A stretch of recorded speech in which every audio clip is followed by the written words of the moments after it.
এবছরও কৃষকদের কাছ থেকে ন্যূনতম সহায়ক মূল্যে ধান ক্রয় শুরু করেছে রাজ্য সরকার। রাজ্যের 51টি কেন্দ্রে চলবে এই ধান ক্রয় প্রক্রিয়া। আজ রাজ্যভিত্তিক এই কর্মসূচির সূচনা হলো জিরানিয়ার মাধববাড়িতে। একটি প্রতিবেদন। কৃষকদের আয় দ্বিগুণ করার লক্ষ্যে রাজ্যেও 2018 থেকে ন্যূনতম সহায়ক মূল্যে ধান ক্রয় করার প্রক্রিয়া শুরু হয়। এবছর রাজ্য সরকার কৃষকদের কাছ থেকে ন্যূনতম সহায়ক মূল্যে ধান ক্রয় করা শুরু করেছে। রাজ্যের 51টি ধান ক্রয় কেন্দ্র থেকে এই ধান কেনা হবে। জিরানিয়ার মাধববাড়িতে রাজ্যভিত্তিক কর্মসূচির উদ্বোধন করলেন কৃষি ও কৃষক কল্যাণ মন্ত্রী রতনলাল নাথ। উপস্থিত ছিলেন খাদ্যমন্ত্রী সুশান্ত চৌধুরী সহ বিভিন্ন স্তরের জনপ্রতিনিধি এবং কৃষি দপ্তরের বিভিন্ন পর্যায়ের আধিকারিকরা। চলতি বছরের 21,315 মেট্রিক টন ধান ক্রয়ের লক্ষ্যমাত্রা নেওয়া হয়েছে। প্রতি কেজি 23 টাকা দরে এই ধান কিনবে রাজ্য সরকার। সরকারের এই ধরনের উদ্যোগে কৃষকরা লাভবান হয়েছেন বলে জানালেন কয়েকজন কৃষক। সরকারের ধান নেওয়া আমার অনেক লাভবান, আমরা ধান দিতাম পারি এবং লাভবান হইতেছে। ধান দিছি সরকারে 48 বস্তা 48 বস্তা সরকার ধান নেওয়া নেই, আমরা লাভবান ওই তো ফসল ভান্ডার গভর্নমেন্টের কাছে ব্যস্ত মানলাম, বাজারটা সরা হইলো। আমি ধান দেওয়ার জন্য আসছি, সরকারের ধান দেওয়ার জন্য আসছি। আগে তো আমি আর কোনোদিন দিয়েছি না, আজকে দিয়েছি, তো এখন তো বুঝি লাভে হয়েছে।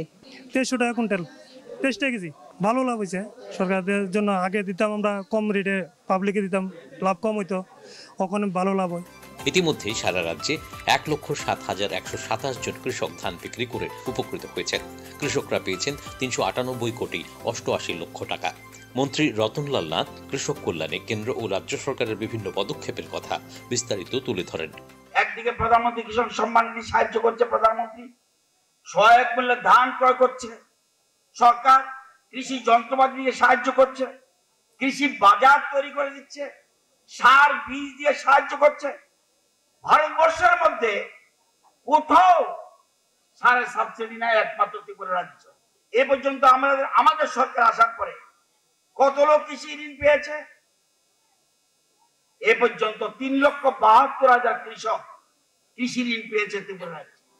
অনুষ্ঠানে মন্ত্রী সুশান্ত চৌধুরী জানান, রাজ্য সরকারের এই ধান ক্রয়ের প্রক্রিয়া আগামী দিনেও জারি থাকবে। সেই সঙ্গে সরকারের বিভিন্ন পদক্ষেপের কথাও তুলে ধরেন তিনি। আগামী প্রায় 1 মাস ব্যাপী সারা রাজ্যে এই ধান ক্রয়ের যে কর্মসূচি সেটা ধারাবাহিকভাবে চলবে। যতদিন আমাদের সরকার আছে ত্রিপুরা রাজ্যে এবং ভারতবর্ষে, আমাদের কৃষকদের কাছ থেকে এই প্যাডি প্রকিউরমেন্ট ধান ক্রয়ের যে আমাদের পরিকল্পনা এবং যে স্কিম সেটা চলতে থাকবে, সেটা কখনো বন্ধ হবে না। 397 কোটি টাকার উপর টাকা ধান ক্রয় করা হয়েছে এখন পর্যন্ত সারা রাজ্যে কৃষকদের কাছ থেকে। 1,07,000-এর উপর কৃষক সেখানে বেনিফিট গ্রহণ করেছে সারা রাজ্যে আমাদের। এই অনুষ্ঠানে এলাকার কয়েকজন কৃষককে সংবর্ধনা জানানোর পাশাপাশি পাওয়ার টিলার থেকে শুরু করে অন্য কৃষি সহায়তা সামগ্রীও প্রদান করা হয়। দূরদর্শন সংবাদ, ত্রিপুরা।